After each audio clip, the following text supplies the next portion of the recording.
ഇന്ന് കർദിനാളായി സ്ഥാനാരോഹണം നടക്കുന്ന ആർച്ച് ബിഷപ്പ് മാർ ജോർജ് കൂവക്കാടിന്റെ ചങ്ങനാശ്ശേരി മാമൂടുള്ള വീട്ടിൽ നിന്ന് ഷിനോജ് ഒപ്പം ചേരുകയാണ്.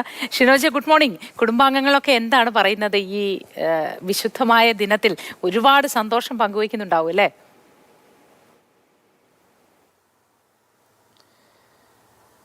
തീർച്ചയായും മോത്തി, കാരണം ചങ്ങനാശ്ശേരി അതിരൂപതയ്ക്കും അതിനൊപ്പം തന്നെ ഈ മാമൂടുന്ന പ്രദേശത്തിനും ഈ വീട്ടിലും, ഞാനിപ്പോൾ നിൽക്കുന്ന വീടിനും ഇത് സന്തോഷത്തിൻ്റെ ദിവസമാണ്, ചരിത്ര ദിവസമാണ്. ഈ പ്രഖ്യാപനം ആദ്യം എത്തിയ സമയത്ത് തന്നെ നമ്മൾ അന്ന് ഇവിടെ എത്തിയപ്പോൾ തന്നെ ഈ സന്തോഷമൊക്കെ അവർ പങ്കുവച്ചതാണ്. എന്തായാലും ഇപ്പോൾ ഈ കൂവക്കാട് പിതാവിൻ്റെ മാതാവും പിതാവും അടുത്ത ബന്ധുക്കൾ ഉൾപ്പെടെ ഒരു 40ഓളം വരുന്നൊരു സംഘം വത്തിക്കാനിലേക്ക് പോയിട്ടുണ്ട്. നിലവിൽ ഇപ്പോൾ ഉള്ളത് സഹോദരി ലിറ്റിയും മക്കളും മാത്രമാണ്. മകളുടെ പരീക്ഷ കാരണമാണ് പോകാൻ കഴിയാതെ അല്ലേ? ഈ പരീക്ഷ വേണ്ടായിരുന്നു തോന്നുന്നുണ്ടോ ഇപ്പോൾ? അങ്ങനെ തോന്നുന്നില്ല, കാരണം മോള് +2 ആണ്. പിന്നെ ഇത് വലിയൊരു ദൈവാനുഗ്രഹമല്ലേ, അപ്പം അതിന് പങ്കെടുക്കാൻ പറ്റിയില്ലല്ലോ എന്നുള്ളൊരു വിഷമമുണ്ട്. എങ്കിൽ പോലും അത് മനസ്സവിടെയാണ്. അതെ, മനസ്സവിടെയാണ്. നമ്മൾ വലിയൊരു ദൈവാനുഗ്രഹം. ബാക്കിയുള്ളവർക്കെല്ലാം, ബാക്കി എല്ലാവർക്കും തന്നെ, അടുത്ത ബന്ധുക്കൾ എല്ലാവരും തന്നെ പോയിട്ടുണ്ട്. അപ്പം ബാക്കി എല്ലാവർക്കും പങ്കെടുക്കാൻ പറ്റി. രാത്രി ഇങ്ങോട്ട് അടുത്ത ബന്ധുക്കൾ ആരെയും വരുന്നുണ്ടോ?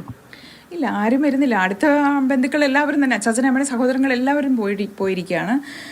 പിന്നെ ബാക്കി ആരും ഇങ്ങോട്ട് വരുന്നില്ല. അവിടെ എത്തിയപ്പോൾ ആരെങ്കിലും മെസ്സേജ് എന്തെങ്കിലും അയച്ചിട്ടുണ്ടായിരുന്നു? എത്തിയെന്നറിയും മെസ്സേജും ഫോട്ടോയും ഒക്കെ വന്നു, ജസ്റ്റ് അവരവിടെ എത്തിയതിൻ്റെതായിട്ട്. അല്ലാതെ വേറെ അനക്കമൊന്നുമില്ല. അവരൊക്കെ ചെന്ന് അവിടെ സമയവ്യത്യാസം കൊണ്ട് ഇപ്പം അവരൊക്കെ എഴുന്നേറ്റ് വരുന്നേ ഉള്ളൂ. എത്രത്തോളം സന്തോഷം? നല്ല സന്തോഷം. ഇവിടെ വരുമ്പോഴൊക്കെ എങ്ങനെയാ പിതാവ്? മിണ്ടുവൊക്കെ ചെയ്യാറുണ്ട്. ഹാപ്പിയാണ്. പിന്നെ നല്ല ഈ ക്രിസ്മസ് നിങ്ങൾക്ക് ഡബിൾ ഹാപ്പിയാണല്ലേ?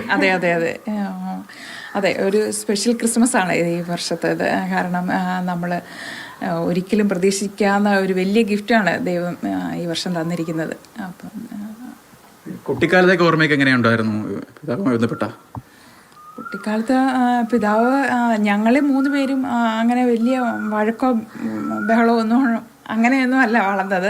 എല്ലാവരും എല്ലാ കാര്യങ്ങളും അങ്ങോട്ടും ഇങ്ങോട്ടും പറയുകയും, പഠിക്കുന്ന കാലത്താണെങ്കിലും സ്കൂളിലെ തമാശകളും കോളേജിലെ ആണെങ്കിലും തമാശ അങ്ങോട്ടും ഇങ്ങോട്ടും പറയുകയും ചിരിക്കുകയും വീട്ടിൽ വന്ന് പറഞ്ഞ് ചിരിക്കുന്ന അങ്ങനെ ഒരു നല്ല കൂട്ടുകാരെ പോലെ ആയിരുന്നു.